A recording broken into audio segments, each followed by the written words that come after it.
All right, so we are live now. So, Assalamu alaikum and a very good afternoon to all viewers. I am Almas Abbas Ali and I'm the Head of Education South at ACCA Pakistan. And I welcome you all in the final round, which is the third round of panel discussions on the future of education with a focus on technological considerations.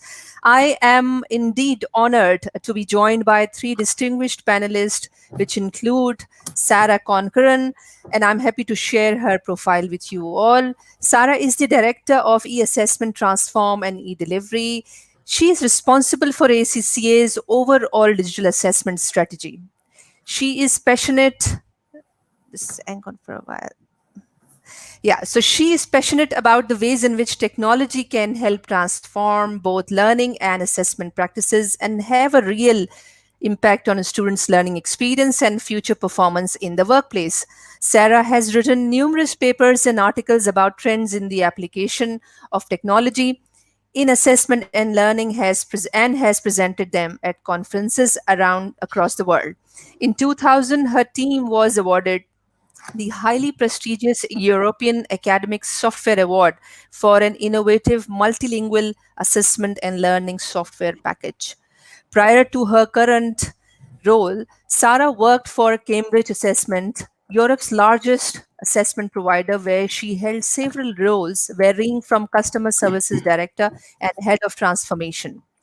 Sarah graduated with a first class honors degree in education from Cambridge University and holds a master's in business administration, majoring in technology, finance, and accounting from the London Business School. And Sarah right now is joining from UK. So many thanks, Sarah, for joining in today. We have second panelist with us, Lee Rubenstein, who is the Executive Vice President at Edx. Lee develops large partnerships involving corporations, universities, foundations, NGOs, and governments around the world, bringing business and online technology together in order to reskill and upskill learners, innovate new credentials, and improve business results. edX is a non-profit company founded by Harvard and MIT and is an independent 501c3 corporation. At edX, Lee has established high-profile engagements with business, university, and channel relationships that include access to edX courses for business and institutions and creation of national open edX platforms for many countries investing in upscaling their populations. Lee has also expanded edX to include non university members who deliver courses to the world via the edX platform, including IBM, Microsoft, World Bank, IMF, Linux Foundation, World Wide Web Consortium, and many others. Lee has been building, running, and advising global companies in the learning, communications, events, and media creation space for 20 years plus. His career has focused on incorporating emerging technology and a strategy to benefit high profile brands and institutions who want to innovate and drive business results through education, activation, and communications. He has held senior leadership roles in including president and chief operating officer at several global marketing and experiential communication agencies, LMS and entertainment and media production firms. So thank you very much, Lee, joining in today with us. Then we have a third panelist, Dr. Farrah Arif, who is the founder and CEO of EDTechWorx, with a distinguished career as a university professor and a PhD from the University of Cambridge Judge Business School. She is the founder and CEO of the EDXWorks. Dr. Farah Arif is an EduTech Commonwealth scholar and a visionary entrepreneur who has helped top national and multinational corporates to drive sustainable growth and profits. Dr. Farah sits on the board of governors of the National Information Technology Board, Pakistan, chaired by the President of Pakistan. She is an executive in residence at Lahore University of Management Sciences, Pakistan. As a certified trainer from Harvard Business School, Dr. Farah remains actively involved in mentoring and training business heads globally in the domains of design thinking, digital transformation, and consumer data analytics. So thank you very much, Dr. Farah, for joining in. Before we start the panel discussion, I want to make some housekeeping announcements for our viewers that today's session is going to be of total 90 minutes, out of which 60 minutes will be spent on the discussions with the panelists, and the last 30 minutes will be used for responding to the questions from the audience. So audience viewers, please feel free to send your questions, comments, and views, as this is your excellent opportunity to be part of this going to be the excellent discussions. So let me share why we are having this discussion for the benefit of the viewers and audience. We all know that this COVID-19 pandemic has impacted every aspect of life. And of course, it has had one of the biggest impacts in a world of education. UNESCO estimates that, apologies, there is some. Okay, so as per UNESCO estimates, we know that 1.5 billion students have been impacted as a result of school closures around the world. And in terms of percentage, if you see 91% of the world's student population have been impacted. And in Pakistan, let alone 46 million learners have been impacted, so which is a profound impact. And we can see that this impact is further impacting in terms of the continuation of the learning, because students are unable to go to schools, to universities, and also the assessment. It has an impact on, because exams have been cancelled around the world, including in Pakistan.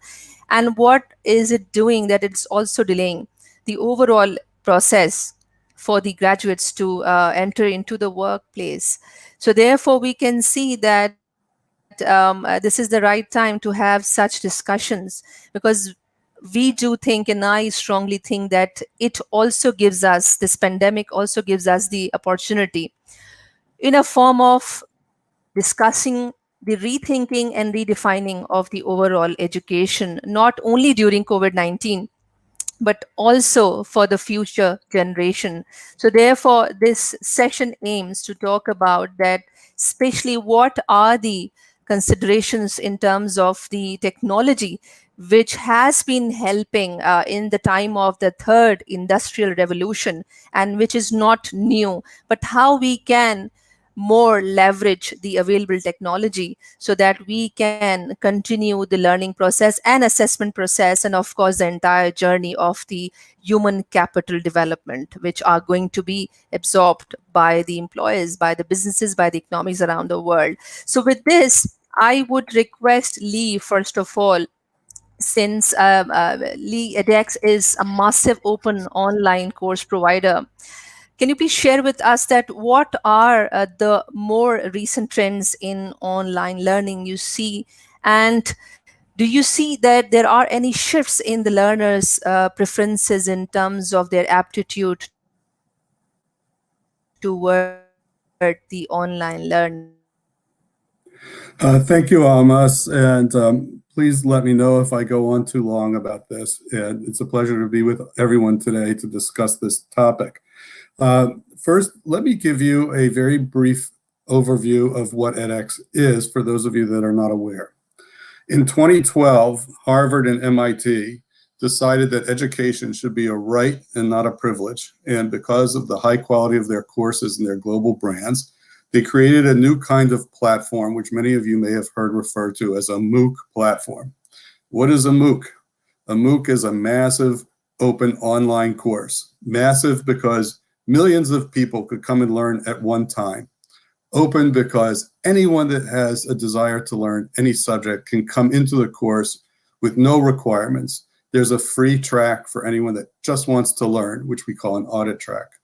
And online because you must have online access in order to get it. That's not a problem that we are able to solve, but we were able to solve the problem of where do the courses come from. So we start with Harvard and MIT. We now have, after 7 years, 147 schools and institutions that include ACCA, who was one of our very first institutions that was not a university to join the program to provide access to education throughout the world. in their area of accounting and finance, as well as 3,000 some courses from the world's top-ranked universities and other brands like IBM and Microsoft, etc. And what we've seen over that time is a phenomenal growth. It never in our wildest dreams occurred to us that the world would be in a situation like it is today. And I believe that one of the things that we built as far as this platform goes with this access to these types of courses was a solution that can actually be deployed fairly quickly by any institution or university. So we started off with a number of learners. The very first course was one from MIT from Professor Anant Agarwal, who's the founder of Edx, a MIT electronic engineering professor, and it was a very famous course. And within one day, we had 250,000 enrollees for this very first online MIT course. In an edX course, unlike a course you would be used to if you were watching your grandfather's online learning, or if you had looked at online learning as a lecture that was delivered to you where you didn't participate, an edX course, as many of the Mooc courses are, involves a variety of components. The components include a video, assessments every 6 or 7 minutes, or an activity, an interleaved learning sequence that may include readings and group discussion, and a live discussion forum. And we built it based on the neuroscience that we developed here at MIT at the McGovern Brain Research Institute. So we're constantly gathering terabytes of data on a weekly basis that inform every keystroke of every learner's activity so that we can create a studio tool for professors and instructors to develop their courses on edX and for learners to take. So with 250,000 as our base, we are now, 7 years later, at 30 million learners that are taking 90 million course instances on edX. And what has the COVID epidemic or pandemic brought to the table in terms of new learners? Well, we've seen massive disruption of business and careers. We've seen schools that now are forced to rethink how they're going to deliver courses and education to learners at all. And while we generally have about 5 million new registered learners join edX a year, we are now seeing an enrollment at edX of 1 million new learners a week. So we have gone from 5 million a year to 1 million a week new registered learners. Courses have increased enrollments between 7%, I'd say not 7%, 7 times to 350 times their previous enrollments in those courses.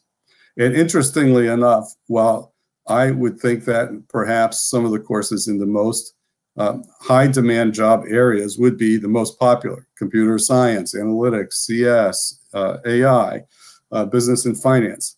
The 2 most popular courses on edX over the past month have been courses on religion from Harvard. So I think that speaks to a massive pent-up demand for people to try to understand the world they're living in today, to try to find grounding in that, and then also to look at careers and technology, science learning, reskilling, and upskilling. So I think that that probably is a good short overview of what edX is and some of the things that we've seen at a high level, and I look forward into delving into the details with everyone else during our program today. Thank you very much, Lee. And that's the great number you have shared. And I would like to come back to you on specifically about the sense of community and collaboration in the digital environment from its different angles and all that. So before I move to Sarah, I would request Dr. Farrah, if you can shed some light on the overall preference of learners, specifically youth, if that can be from the school to the higher education level, that what is the trend you see these days? And of course, before COVID-19, especially in these days. And I'm sure Lee can also tell us that there are some data he can see from Pakistan, but what is the general tendency you see, the preference for the online learning in Pakistan? Yeah. Over to you, Dr. Farrah. Thank you, Almas. Access of internet, of course, is not that great in Pakistan. We do understand. Access of internet is majorly available in the big cities. But interestingly, after COVID, of course, everybody started jumping on internet. But then there is a general behavior or tendency, I would say. Lee can talk about it overall at the global level, but particularly from the Pakistani perspective, I can tell you. The online journey is a lonely journey. It is the journey for the self-motivated people. So if the learner is motivated and disciplined, then you can go there and you can engage with that learning process. And of course, you can learn. So when we look at the Pakistani universities or the Pakistani students, so we find, and of course there are global figures as well, that the percentage of people who are getting online is way higher than those people who are actually completing their online courses. So this is what happens actually, whatever information I have. So in Pakistan, the trend is also the same. So a lot of people will jump on the online platform, they will get registered, but many few actually manage to finish them. So this is the general tendency amongst the students, and particularly in case of at the university level, I can make a comment on that. Now, when it comes to the school level, school children also get excited with this whole notion of online learning, because kids are really engaged with the mobile phones. But then again, the issue is that if it's not engaging enough, then they because their attention span is also small, so then they move on to perhaps YouTube video. Now, one thing that we need to understand as educationists, so my background, as you have told, so I am a PhD. I have like 20 years of education experience abroad as well as in Pakistan. One thing that I've learned, whether you are in the online space or whether you are in the offline space, that is called engagement. So that element is very, very important. And to be very honest, I have my own bias towards videos, especially videos showing professors. I don't want to see professors, please. So this is my bias.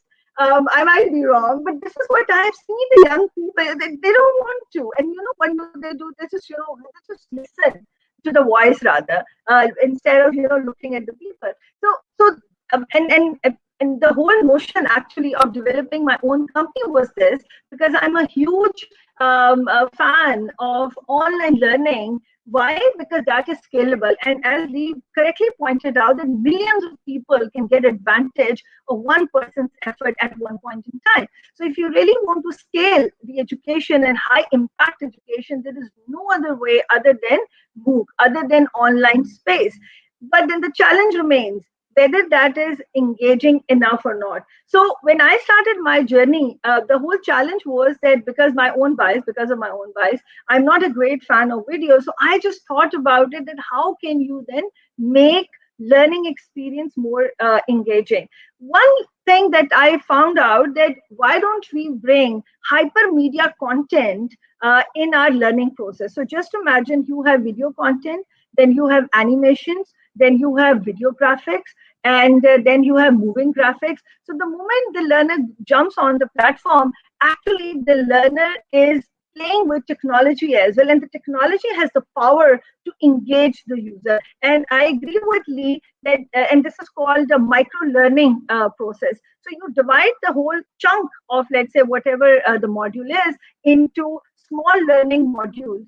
And that helps because it becomes the activity based. So as I look more in the Pakistani state, and Almas, as you are following Pakistani landscape of online learning, our students became very unhappy with the tools that were available in the market. And we all understand there are free available tools. So for example, you can conduct your lecture through Zoom, you can use Google Classroom, you can go to Microsoft Teams, then we have Moodle and Edx, perhaps there are also some free versions available. So students were generally very unhappy with this experience. And what I found out, the reason was that the way the content was developed, it's not about perhaps per se the platform, but the way the content is developed is boring to them. So just to wrap up my discussion here, it's very important for the success of the online education that you develop the content in a very engaging way. So if you can bring hypermedia type of content in your reading content, in your listening content, and on top of that, if you can bring simulations. So I was talking to you the other day that on a typical platform, we don't have the simulation. So EDTechWorx was actually working towards it. And we have now brought simulation within a typical asymmetric learning experience. So there is like a content for 10 minutes or 20 minutes, you read it, you go through the animations and whatever, and then you check your capability, not into going into a quiz. You just do the simulation. So I think so we need to do a lot of experiments, technologies which are available to us to make our learner more engaged with us. Yeah. Right. So thank you very much for these insights. And I do understand that even before COVID-19, there has been learning styles of every learner is different, right? So this is not a new theory. And with the COVID-19, where more focus is now put on the technology, so of course the learner styles is also dictating this arena of help. So do you see, is it the mindset, or is it the non-availability of the information, or understanding issue of the available technology in terms of the features available where the engagement can be enhanced on the online learning? Because I would come back on the assessment side a bit later, part of our discussion. But do you see what is the issue here? I think because it may be a global issue, it may not be only restricted to Pakistan. So I would like to comment, I would like to request Dr. Farrah and then Lee, and then I would come back to you, Sarah, on this. Thank you. I think the current technologies that we have developed, so Lee has informed us, of like a few years ago, like how many, like about 15 or 20 years ago, technologies were developed of online, like these the online technologies. For example, Moodle came in, then edX came in. Now that was the time when even this technology was, wow, everybody, got excited with this. Now a user has become very smart, and user has become very smart globally, because on the daily basis, they are on WhatsApp. They are on so many social media, and social media is so engaging. For example, today we were saying that this particular platform is engaging, because there are some interesting functions, and you can make your webinar exciting for other people as well as for you. So that's a learning experience, so that's a user experience. So I think the technologies which are available freely, especially in the market, in my personal opinion, they need to evolve as well. And we all need to evolve, and therefore there is a huge opportunity for the companies like us, the new companies or new startups. So I usually say that if I would have started, working on an education technology company, then I would not have. If I would have started like about 5 years ago, I would not have brought the current technology what I have right now, because I managed to do it because I started developing it just 2 years ago, where I had the access to these, mother technologies, so that I can develop my own engaging platform. So coming back to you, Almas, what you are saying, yes, current platforms are not at all engaging. The typical LMS that we have in universities, to be very honest, they are lame. If they would be so excited, if I would be so excited with the LMS of my university, believe me, I would not have developed the whole company around it. So yes, we really need to think about it, especially when now we understand that if we make the platform engaging, exciting, user will come to us. Yeah, I am a big proponent a lot of what Farrah just talked about. And I think that the idea of an online course being a professor that stands in front of a classroom where you turn on a camera and sit in the back, and then you observe that, has got to be one of the most deadening experiences that one could have on earth. And because of that, Edx developed, based on the research that we did, a 150-point platform for any course creator that they have to meet in order to have a rigorous Edx course.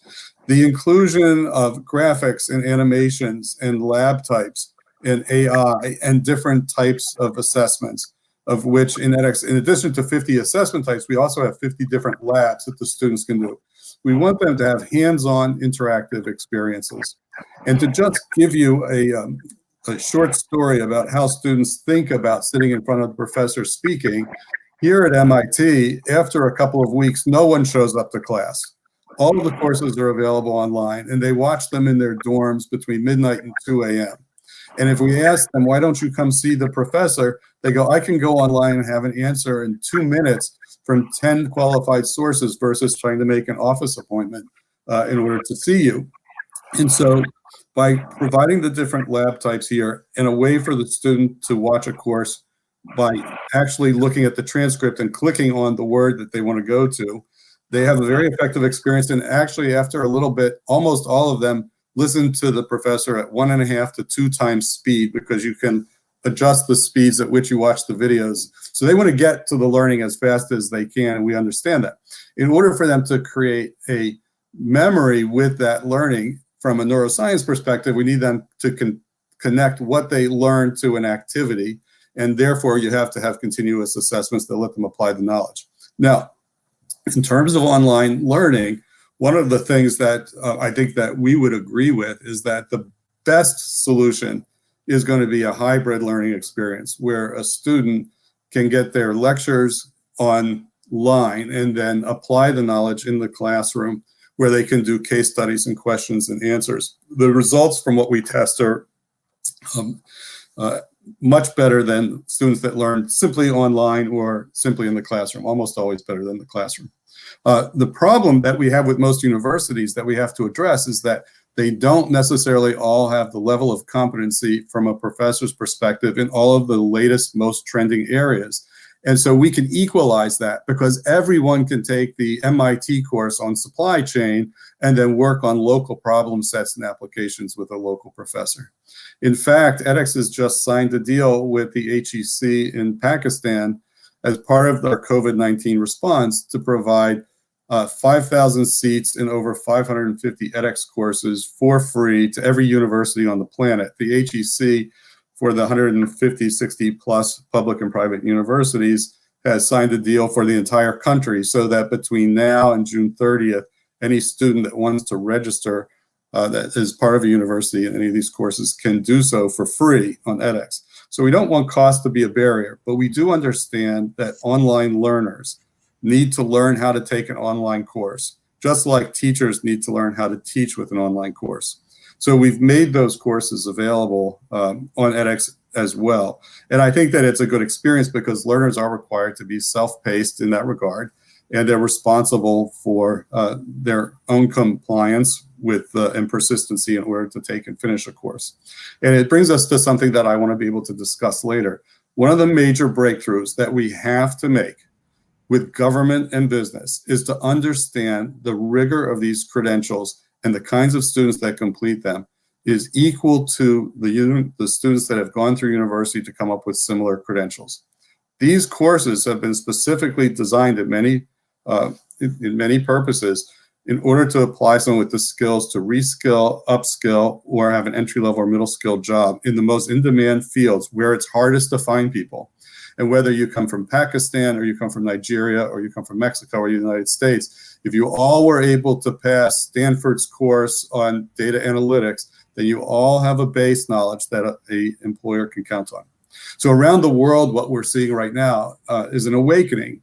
And whether it's from World Economic Forum or the World Bank or IMF, who are all pushing this agenda as well, as are many governments, including the governments of Pakistan, is the ability to identify people that have these credentials because they're ID verified, and then to give them a try, okay, and not use that as a gating factor to keep them out because they weren't able to finish a 4-year degree. We're all going to be faced with a reinvention of higher education, and the idea of a 4-year, at least in the United States, the idea of a 4-year education, the way it's traditionally done, is a 200-year-old construct that needs to change with the times.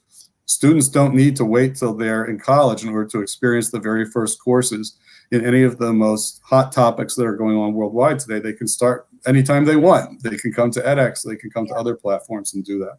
So I think that we are in a very interesting time. Absolutely. And I think this is a great news, in fact, a music to the ears that HEC Pakistan has signed the agreement with the edX, where, of course, during this time, all learners, mainly at the higher education level, students will be able to get the great benefit. And I think your words are echoed. I can see in the comment section, there is one comment which says that edX, they find better than some Pakistan universities in terms of the content the courses are being provided. So that's a great piece of news we got to hear that. So now, Sarah, I mean, since you are the director of e-transformation, right? So most of your time goes into planning, and of course these days are the busiest days of your work life, if I may say so. So how do you find, because in professional education, professional qualifications like ACCA, of course, nobody is exempted from the impact of the COVID-19. So how do you see the overall learners' preferences going on the online session? How do you see students' reaction, responses, tutors altogether globally where the SCCA is operational? Over to you. Thank you. Yes, Assalamu alaikum, everyone, and thank you very much, Almas, for inviting me to be at this important debate. It feels like a real honour to share the stage with, obviously, some very learned colleagues. Yeah, COVID-19 has had a very profound impact on our whole world, not just on education, but in the whole area of employment and business. And I think it's coming from that angle that we are quite focused. The area that we're really thinking about at the moment is the big impact on business that continues to need to get the skills that they need in the workplace. And students, unless they are able to continue on their learning journey, acquiring those skills, that is going to have the biggest impact on business. So that's where ACCA has really been focusing our attention and working out how we can continue to enable students to progress on their learning journey. I should just start by giving a bit of a background to what ACCA's approach has been in the use of technology over the last few years, and say, and we won't be alone in this, but technology has really been at the heart of almost everything we've been doing for quite a long time. The original drivers that drove us to bring technology into the heart of the organisation were to make sure that we are preparing students for their life as a professional accountant in the workplace. And prior to bringing technology into our learning and assessment, students were still sitting a 3 or 4 hour paper exam, sitting at a desk and writing, and that doesn't represent what they need to do in the workplace anymore. So that was really our driver to bring technology into the learning and assessment part of what we do.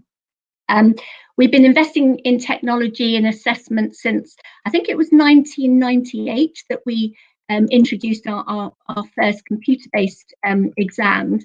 And that might seem like a long time ago, that's over 20 years ago, but actually that's just a tiny millisecond in the history of education and assessment. And I was looking the other day at a picture of depicting students sitting exams in ancient China. They were the civil service exams, which apparently existed then. And this was in the Han Dynasty. That's more than 2,000 years ago. And I have to say, it could have been a picture of students sitting exams today. And I found that quite shocking, actually. We still have some paper-based exams, but we're really trying to launch more computer-based exams, particularly because when professional accountants go into the workplace, what do? They engage with spreadsheets and technology and word processing, and that's not what you can do on paper. So we started launching exams with spreadsheets. We talked a lot, I think, Leah, you were talking, and Dr. Farrah, about the whole pedagogy in learning needing to change, and we've tried to reflect that in some of the exams and assessments that we offer as well. And I think it's not potentially as easy as changing pedagogy in a learning and a learning management systems and MOOCs. But I was really interested, actually, Dr. Farrah, to hear you talking about simulations and I'm sure you have some views on gaming technologies as well. I think that there are so many opportunities in that in learning. And it might surprise some people to know that that's also what we're looking at in terms of the assessments that we do. We have something called our Ethics and Professional Skills module, which does employ some basic simulation, and in the future of our assessments we're going to be looking at those types of technology more and more. I won't say too much about what we've done in the learning sphere. I think it was 2015, Lee, was it? We began to work with Edx and we launched some online learning. So there is the learning element as well, but I think my colleagues have covered learning quite a lot. I think probably, Almas, I should end by saying where we're focusing our current attention, given where we are with COVID-19, and what we are doing in order to help students continue on their journey, that they can acquire the skills that they're going to need when they go into business, is looking at remotely invigilated exams. This is a tough one, actually, because remotely invigilated exams have been around for quite a long time.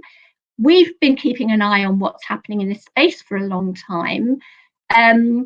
What COVID-19 has done is really fast-tracked developments in this area, not just for us, but for universities, for higher education, a lot of other professional bodies, and that's the latest innovation that we are trying to implement.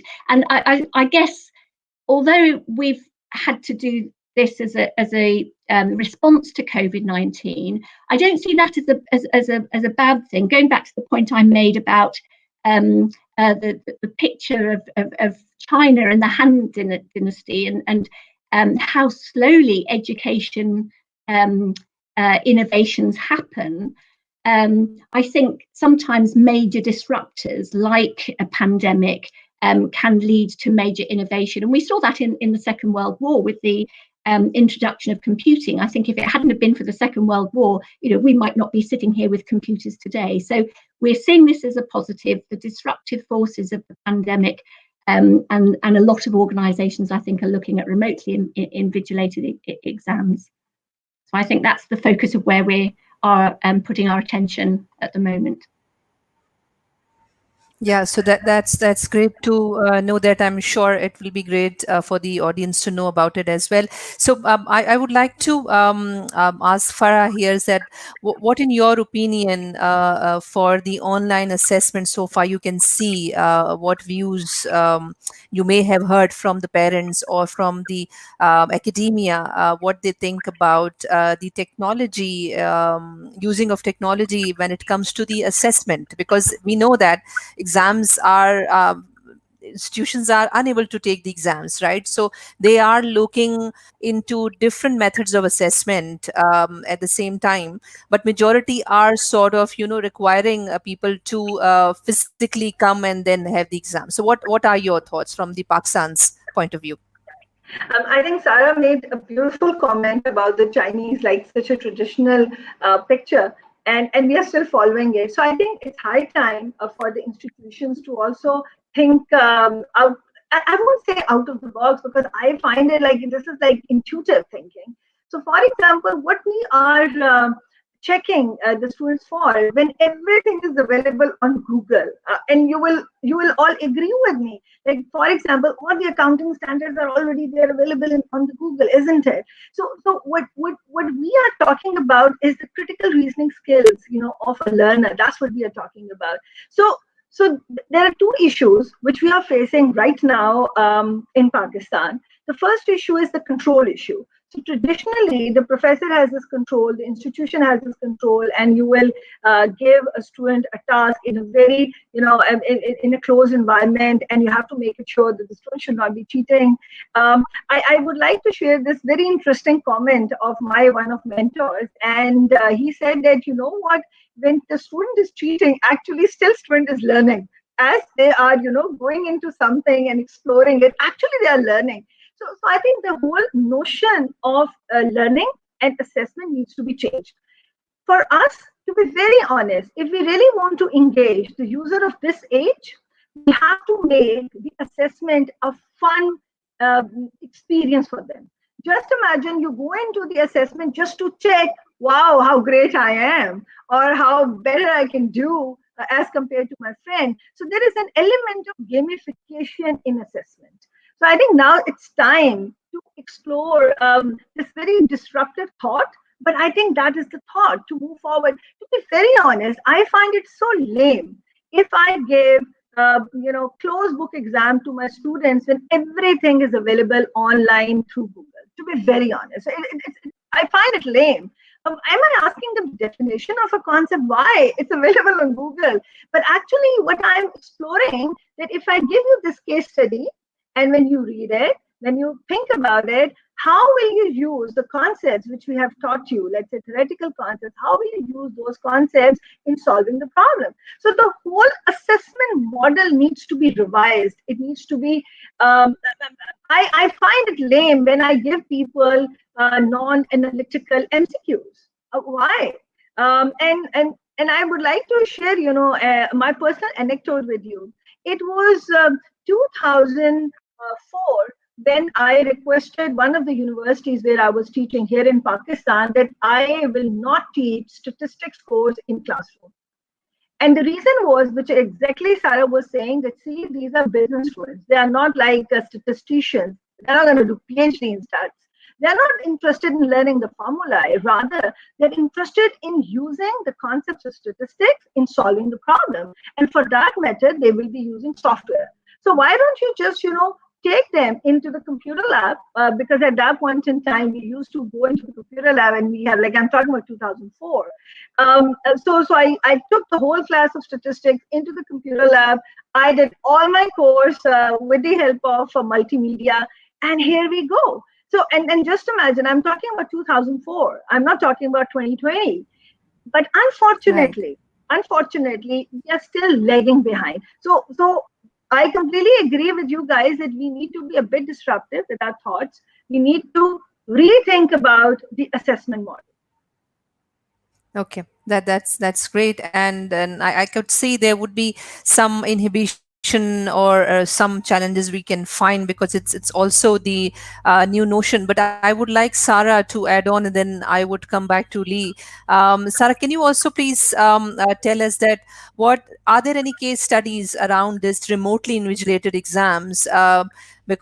Because of course anything is new, there is a kind of fear people think of, that what is the robustness of the online the remotely invigilated examinations, right? So how do you ensure the security, the rigor of the examinations, right? Because these are the high stake examinations ACC has been running for many years. So what are your views on that, Sarah?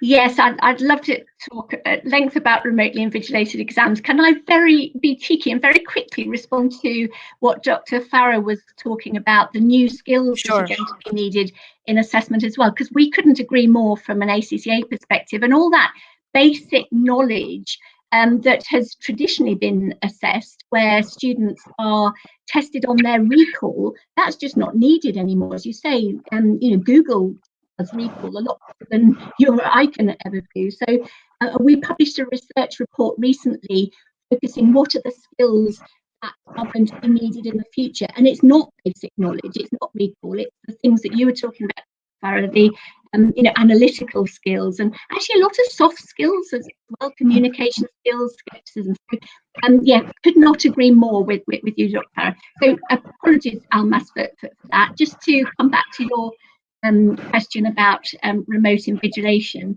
As I said, it's been around for quite a long time.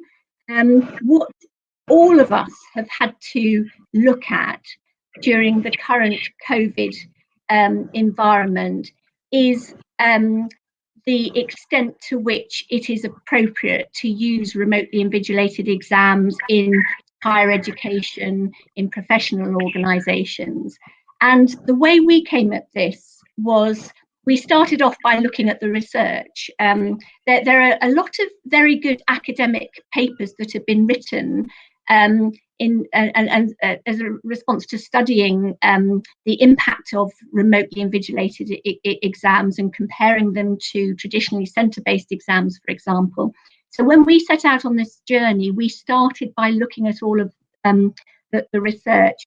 We measured the research findings against three things, really. When we think about developing our exams in ACCA, we're governed by three underlying principles that we hold dear and cannot be compromised, and they are security, rigour, and integrity. So in doing anything with our exams, we need to maintain those principles. And so we've been looking at the research and measuring them against those. And what we found was some really interesting findings. So, for example, there are different types of remotely invigilated offerings, remote exam offerings. Some just record exams. Others use artificial intelligence to do some clever things with the computer to assist a live invigilator in invigilating exams. We've opted to go for the top end with the sort of full whack of everything, because our exams are extremely high stakes. And by high stakes, I mean that having an ACCA qualification really opens doors. So there is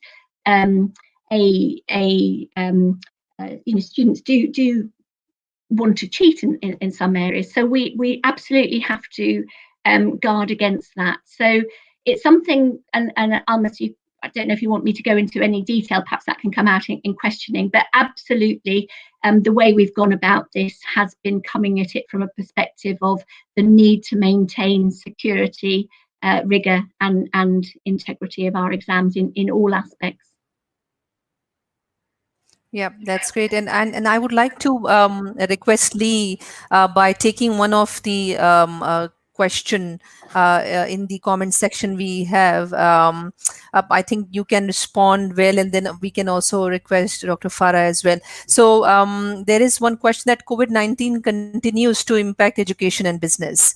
So there may be less scholarships and financial aid for needy students to pursue higher education overseas.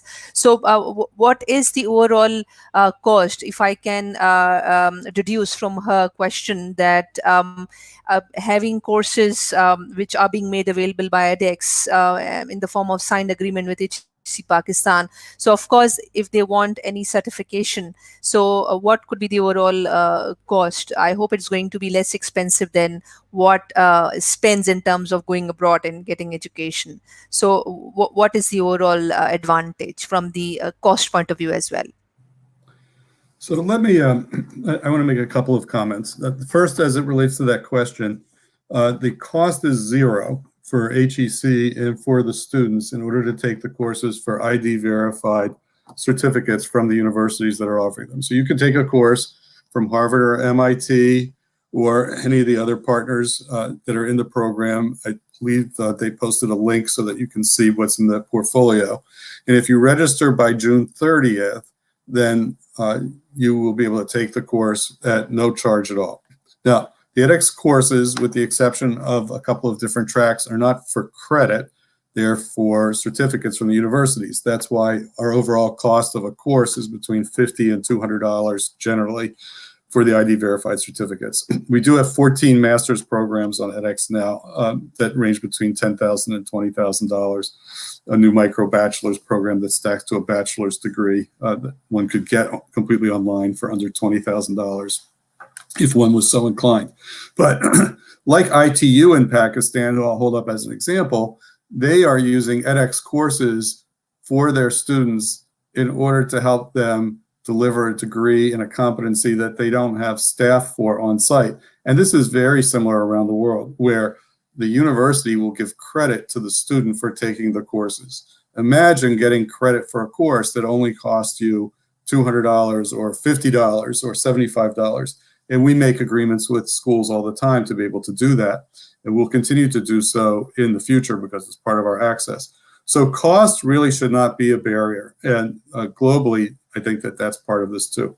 The other part of this that I want to address, just to the former question, was the idea of how do we handle students that are going to take exams in order to verify that they did this. In addition to ID verification on edX, in the MicroMasters class of courses, in the MicroBachelors, we have online proctored exams. And so, yes, while they may be taping the exam and then reviewing it in detail, the instances of cheating are really fairly low and not much different than what we actually find in college campus classrooms. To think that they go to a classroom and they don't cheat there either is a real misnomer.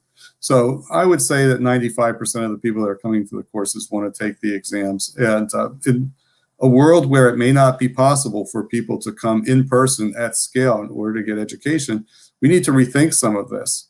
And if compulsories, for instance, in Pakistan could be offered online using an online proctoring service like the one that edX uses, then I don't think that we have to halt or create a choke point in education in order for people to get access to the types of credentials that they need, either to go to university or even to be able to take an ACCA exam. And whether they're doing pre-work, test work, taking prep tests, or taking the certifications, we've had massive numbers of calls from organizations that have traditionally done things in person or via Pearson VUE at testing centers where it's just not viable. So I think we have to get over ourselves a little bit about the idea that we must prevent cheating at all costs and provide access to education and access to exams using the best tools that we have. And we'll have a 95% clear rate and let the employers sort it out at the end of the day. But either way, I think that the technologies are there to control the screen, the room around the screen, the audio from the computer as well, and eye movement, which we also track. And we do a pretty good job with it. It's a growing technology, and it continues to radically improve. It's much better now than it was 7 years ago when it was pretty interesting then. Now I think it's applicable, and we put scale numbers of people through that. So cost shouldn't be a matter.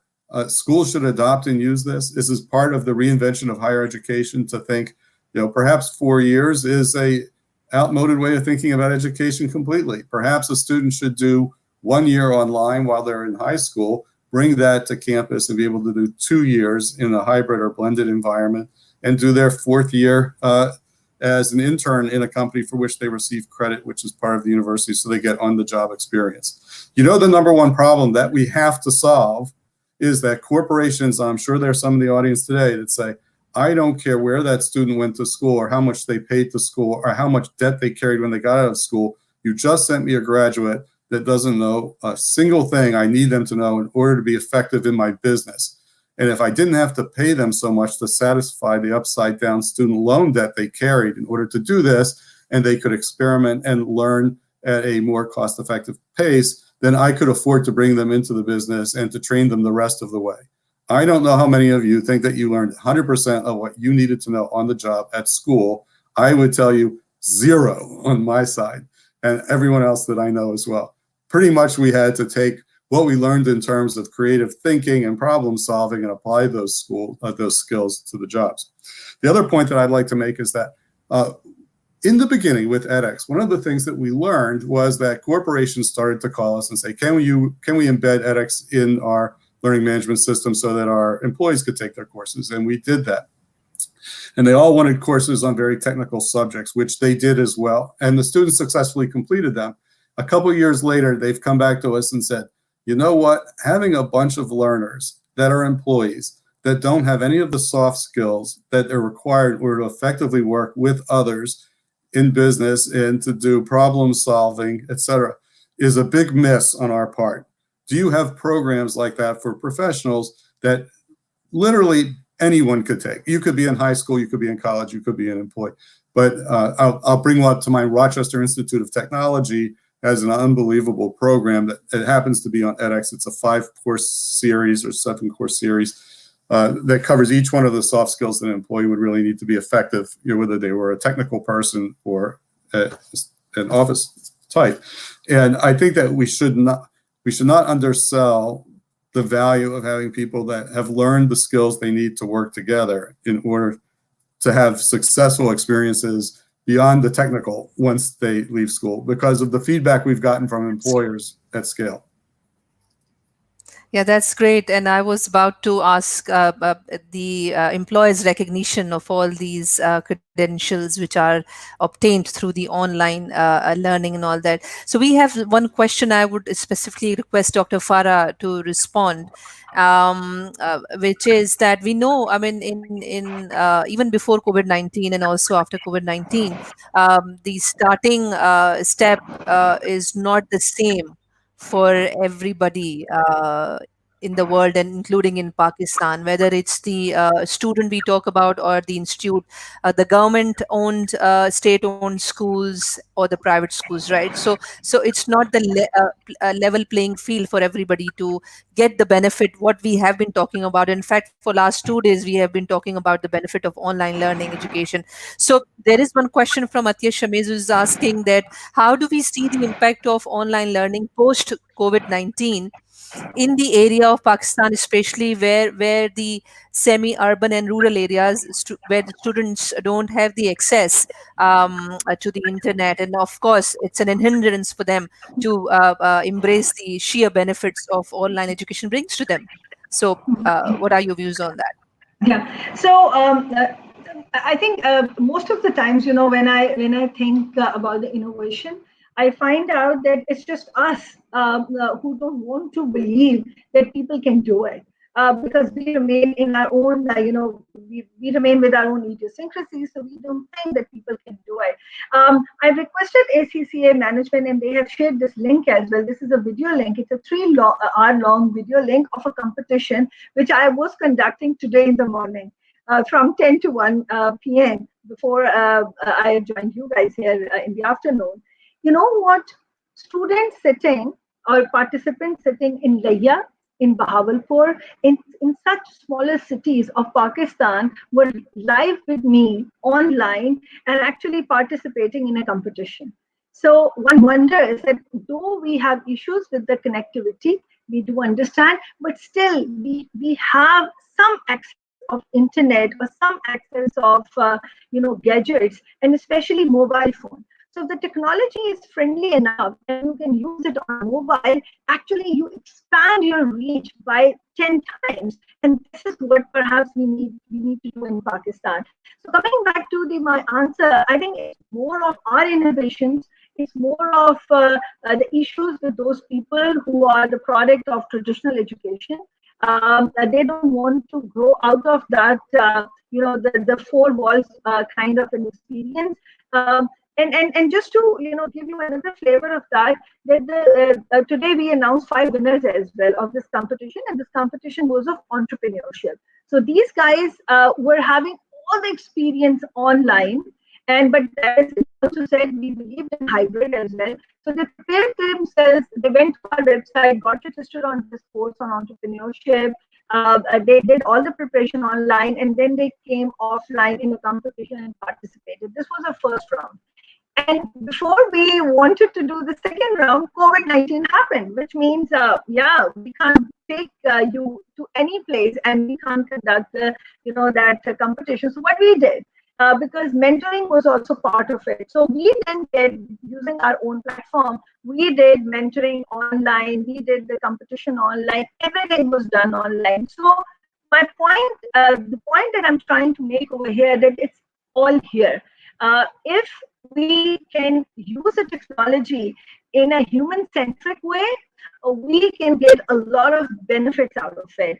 And one more thing that, and it's a global thing, and as Lee also pointed out, that it's not about the technical education, it's actually about the problem-solving education and human interaction. So what I started doing, the experiments, and Sarah was also talking about the pedagogy. So the pedagogy that we bring in the classroom It needs to be participant-centered pedagogy. So you need a technology that is participant-centered. So when I was designing EDTechWorx platform, one of the key element that I was focusing at, and was my experience of education throughout the years as well, it has to be participant-centered.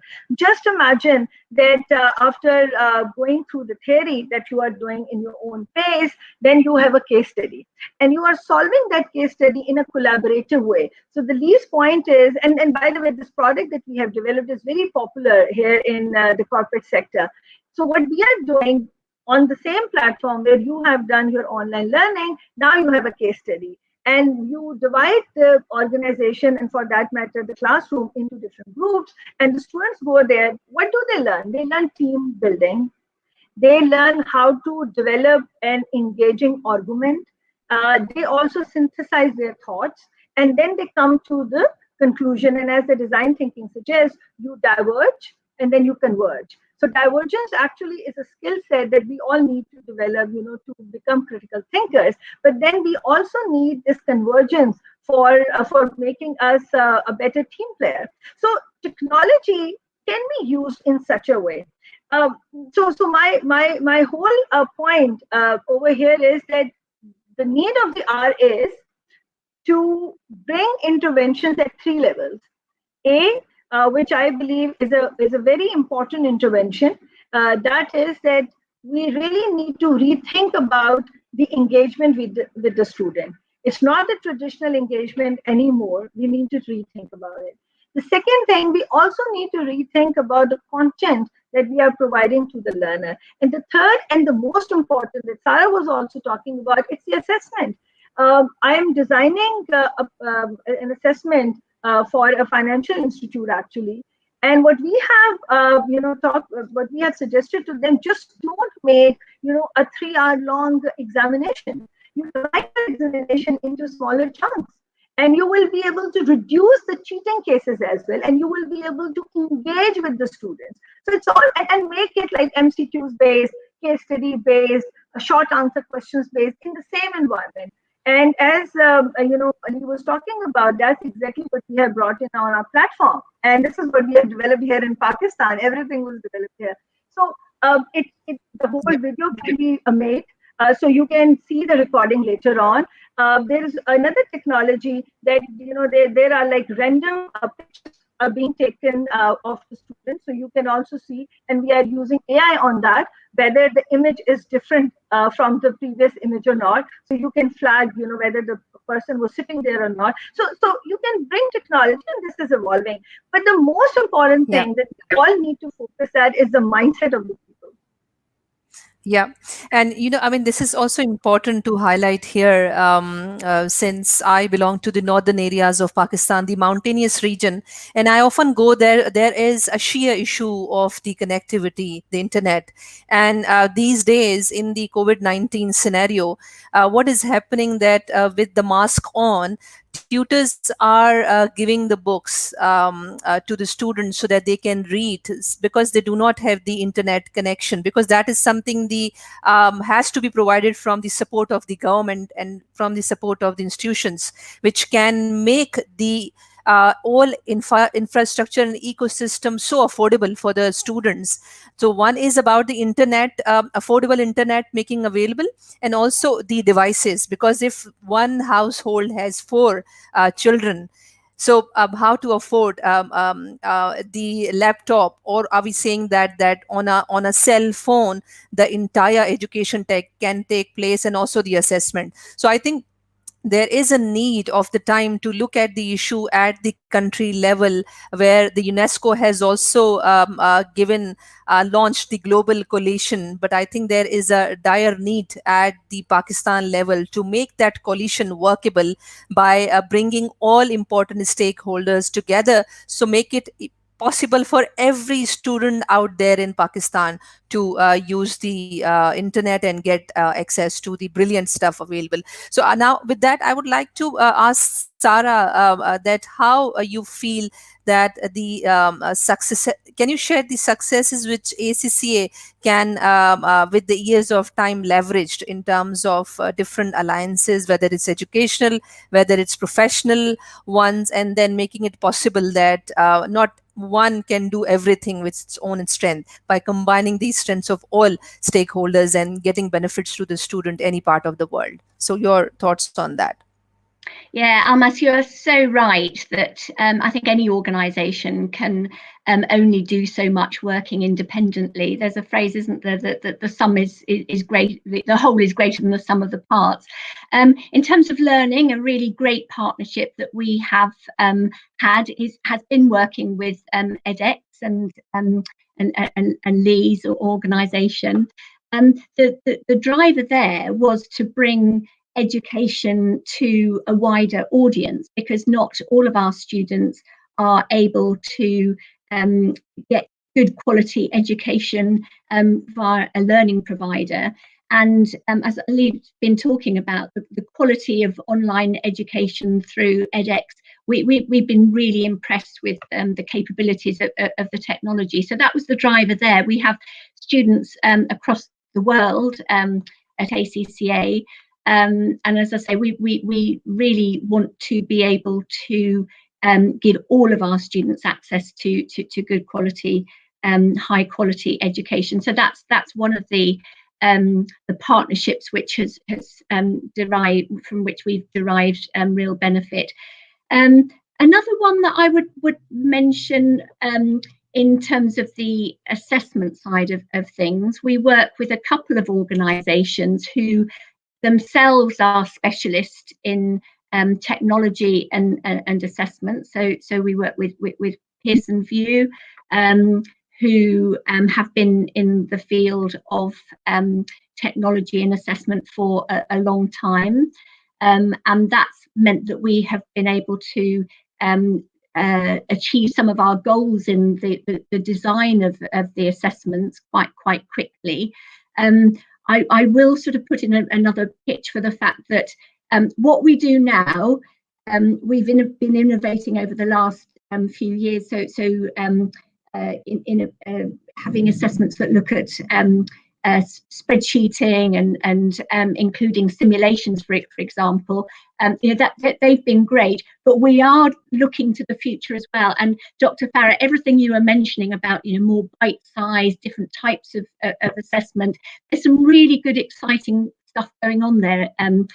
Still at the sort of the early and the thinking through stage, but really excited about that as well. So we will work with partners to see how we can develop and innovate as quickly as possible in that area.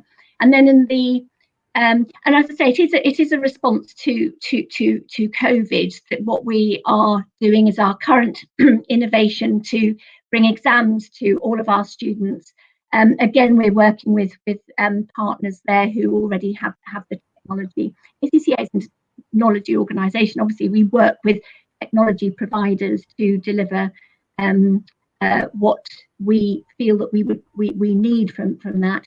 And of course, we also work with a whole range of stakeholders, from our learning providers, and we work with governments. We have a very wide reach of stakeholders whom we work with. That's the excellent sharing, Sarah. So, Lee, I would like to ask you this question. Sharik Tayyib is asking, please clarify the specific courses which are free on edX, because without certificate access, it's worthless, he believes. So every course on edX has a free audit track, which has no assessments and no certificate, and an ID verified certificate track for a low price point. In addition to that, based on who's on this call today, there are 550 some courses in certificate track from the world's top universities offered for free for students of any accredited university, public or private, in the world, as something that edX is trying to do. The link for that was posted a little earlier before. For any student at all that has, or any person that has experienced either a furlough or a layoff, I'm putting a link up now that the team can copy to you. edX now has a program where you can have 30% off any edX course in order to kind of continue to reskill and upskill. So courses are available for free if anybody wants to take them just to learn. If they would like the certificate, there is a nominal fee. If you are a university or a student of a university, then you can have as many thousands of codes to allow your students to register for those courses as you would like. And the courses from the 16 or so participating universities are all free. I know I say free and everybody asks, well, how much is it? Because they can't believe it. Okay, so it is free. It is no charge. I should mention also that edX has a program for any course, for any student that says they need financial assistance in order to take a course, that they can apply and get 90% off the cost of any course. Because we really don't want, we need money in order to survive. Nobody pays us to continue to do this. We make our living off the people that want certificates, which is a very small percentage. But from the standpoint of any student that says, I have a financial need, they can receive 90% discounts on anything just by pushing the button and putting their name and applying there. Right. So there is one question I would like to ask the panelist, and whoever wants to go first is more than welcome to do so.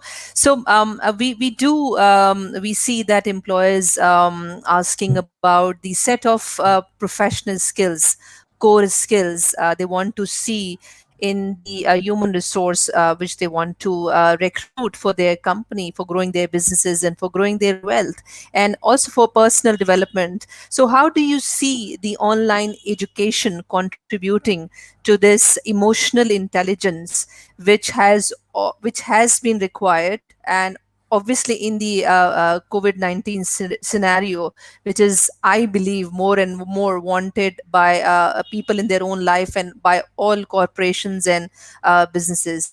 So how do you see that is being helped by the technology, which is also the enabler? So who wants to go first in this? So perhaps I could start with that, Almas, if that's okay. About 3 years ago, corporations and governments started to call edX and see, what can we do to retrain our populations and upskill them? And countries around the world, including Jordan, Saudi, Mexico, Russia,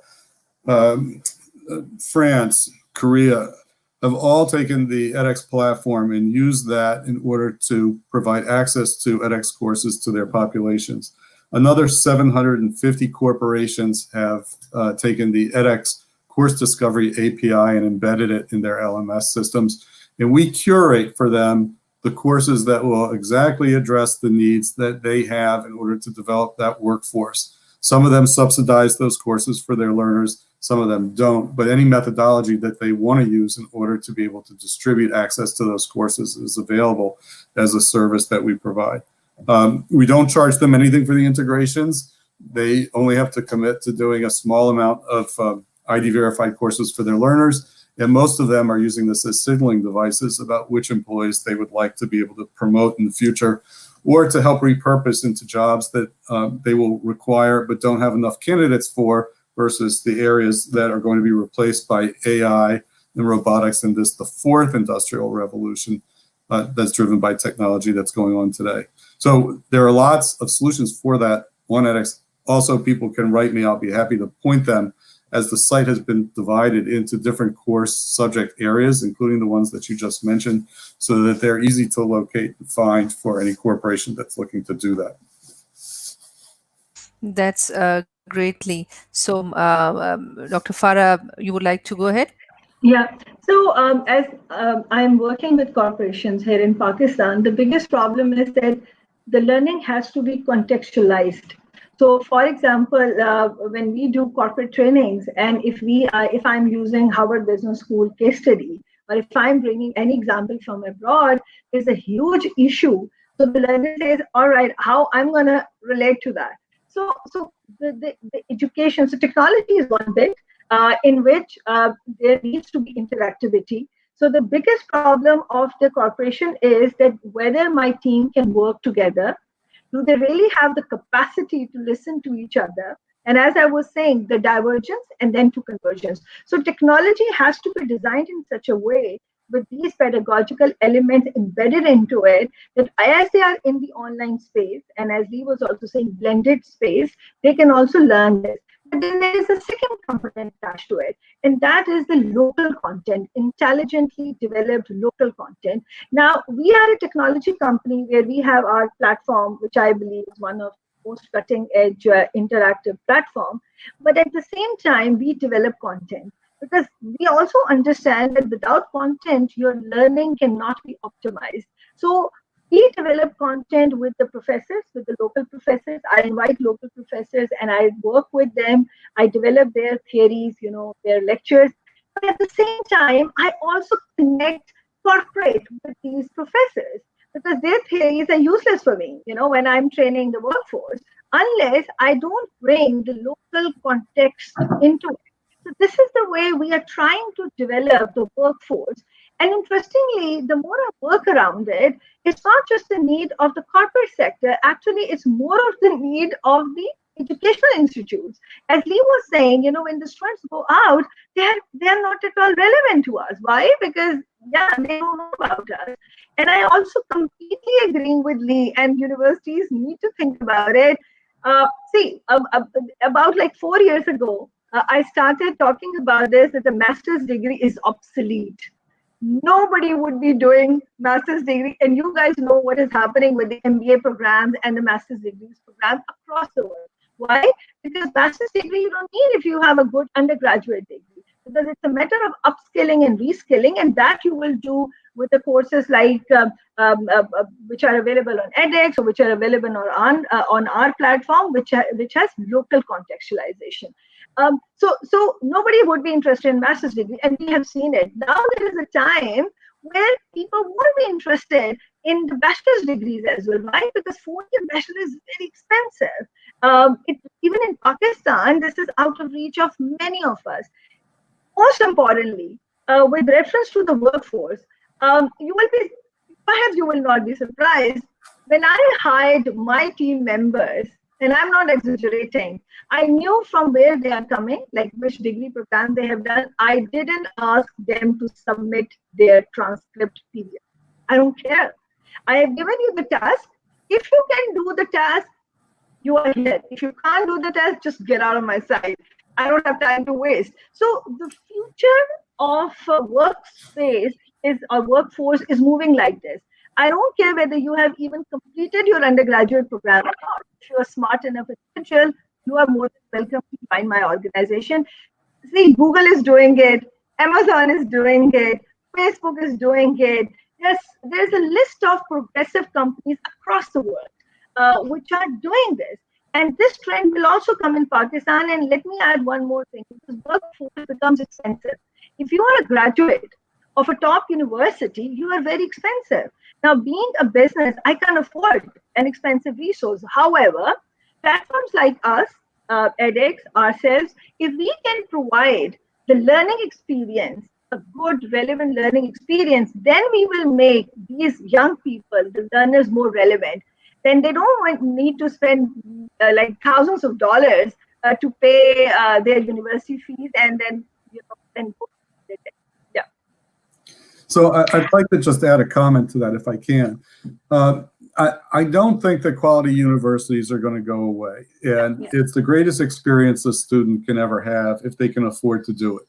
But literally 90% of the people in the world today that would or should have a seat at university for life circumstances or prices or costs can't afford to do that, haven't done it in the past. And what we're really doing is we're creating a equal playing field for everyone. So I couldn't agree with Farrah more about that. You can take the segments of courses that would make you most viable in the workplace if a four-year educational institution wasn't in your plans, or you can't afford to do that, or you don't want to do it all at once right now so that you can participate in the world economy. And by doing so, we increase the value of that learner. We increase their value to their community, which increases the GDP of their country overall, especially if we can diversify the audiences that we have available and working in the jobs that we've got available today and the ones we'll have tomorrow, for which no university could train enough people to fill the seats in those jobs that are the impending jobs that are going to drive the economy of the future. Not 20 years from now, now, and for the next 5 years.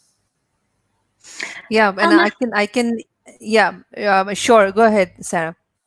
Sorry, I'm just going to come back to your question about the future skills that employers are going to need, because I think you are so right that that they're saying that they don't want students who can just spout knowledge that they've learned by rote. They want the team building skills. They want employees who have got that, as you called it, emotional intelligence. They want employees who are work ready, who can analyze, who've got systems thinking.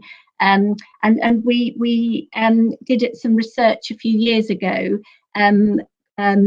where we asked employers what those skills are that they need, so that we could adapt our courses accordingly, and identified 7 key quotients. And the point that I wanted to make on this is that what we've found is that we are able to adapt our courses and our assessments to make sure that we are focusing on those skills that employers need through the use of technology. Because you might feel that it's not possible to assess communication skills, for example, through technology, but that's exactly what we do in some of the changes that we made recently. But yeah, I just want to say you're so right that employers are demanding some of those softer skills. Yeah, absolutely. And I was hearing all of you, and I could relate it to what my 14-year-old son asked me, that how many years you have spent yourself in educating in a form of formal education, and is it necessary for me to invest these years into education and get hold of the degree, and would that make me enough capable, happily capable, and also contributing to that organization, whoever would like to hire me, and to making an impact in the society? So that has been a big question for me, and I can see these days youth, I think teenagers, they have started asking this question in terms of the number of years they have seen their parents who have invested into getting a degree, whether in Pakistan and abroad. I think I see personally that would be increasing a lot. So with that, we have 7 minutes left for the conclusion of our today's fantastic panel discussion. So I would like to request each panelist to share your words of wisdom, if you have any more, and then I would be happy to conclude the session. So can we take Lee first? Sure. I think that there are 3 important trends for us to keep sight of as we go forward.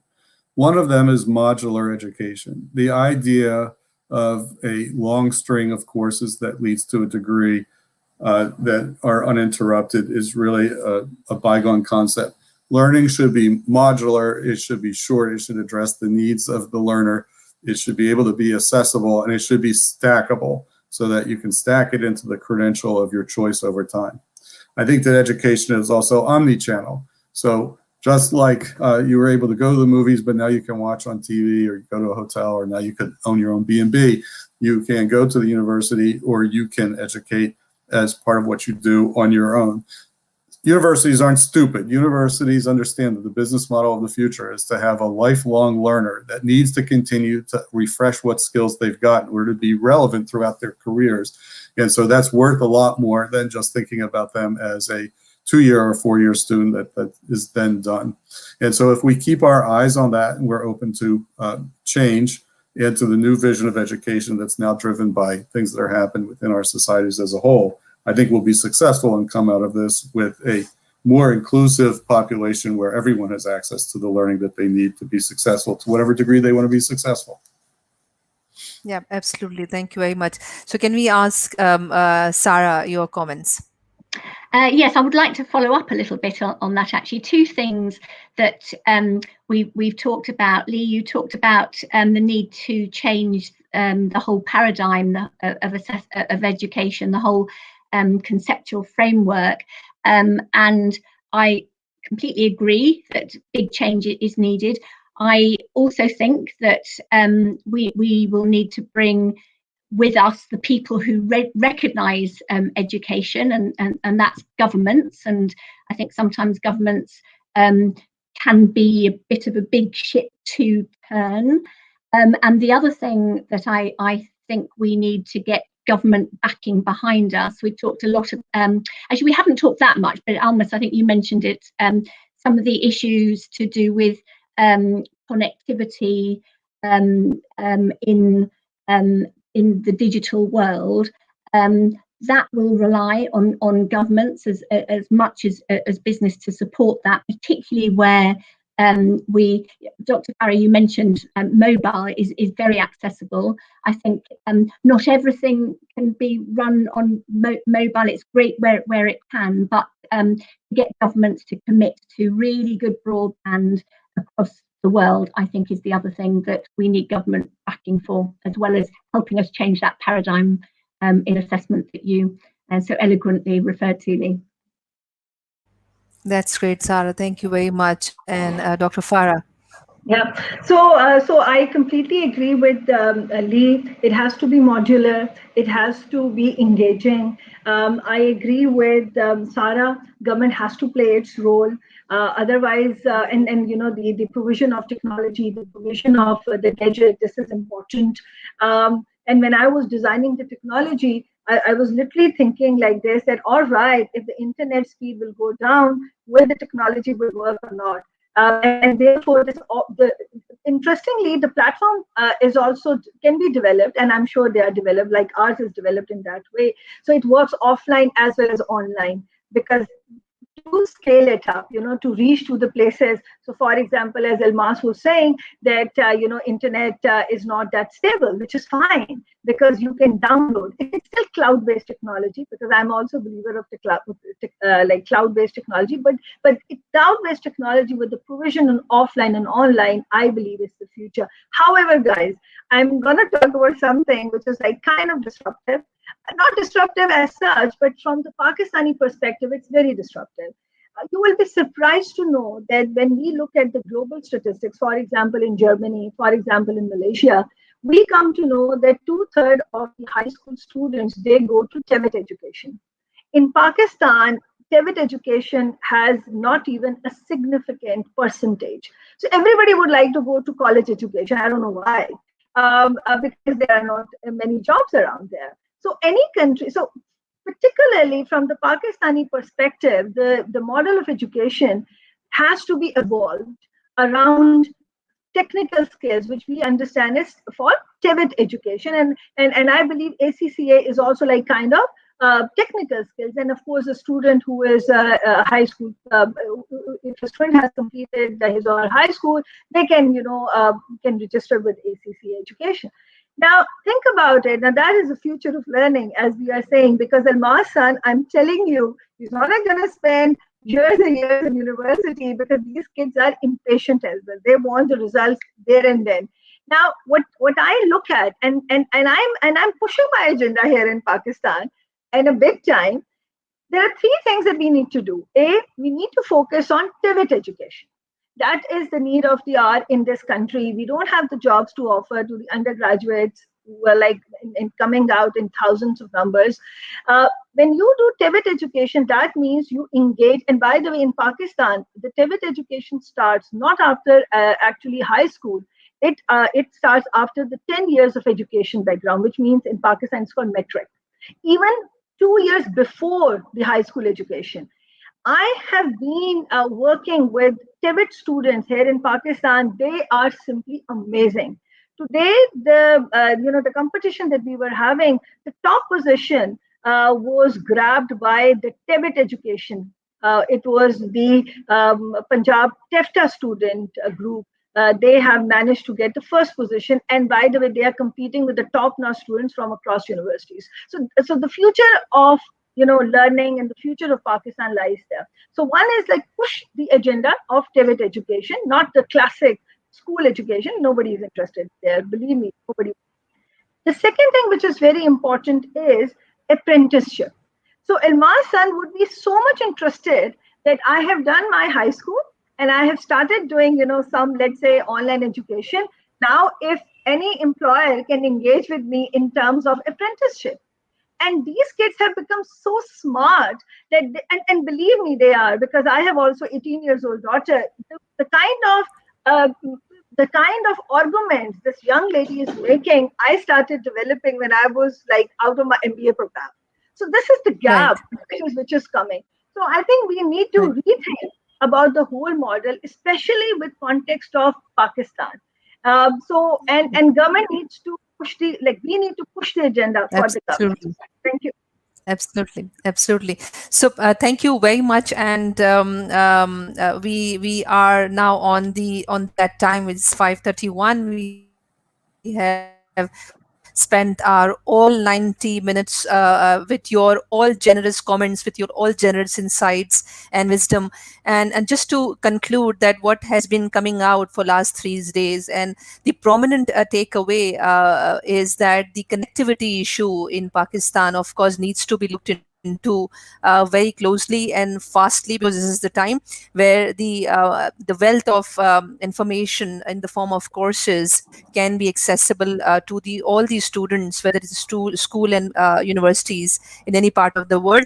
And listening to Lee, what he said, it's remarkably 1 million enrollment in a week. So that also shows, as Dr. Farrah also mentioned, that the number of learners is increasing for the online learning. So this is tremendous, and that shows the indication that if you give the opportunity, infrastructure, and good content to the students, this is going to change the mindset, as that has been indicated throughout all these days, the panel discussions, that the mindset will be changed of the students will be take more interest.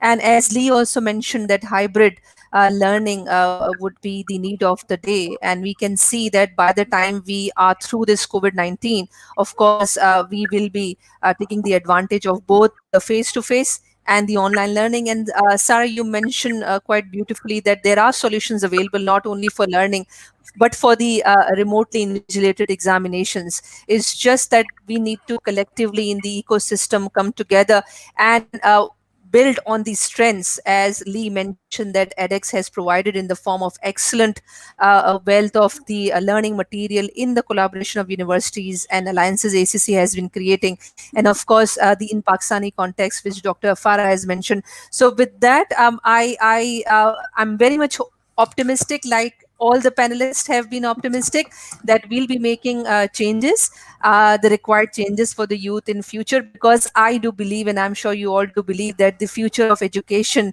can only be changed in the required direction on the basis of the present education system. So with that, I thank you all for your time, for your words of wisdom, and for all the viewers who have been with us, and tremendous contributions in the form of questions, remarks, and opinions they have been giving to us. So with that, thank you very much. Take care, stay safe, and Allah Hafiz. Thank you. Thank you.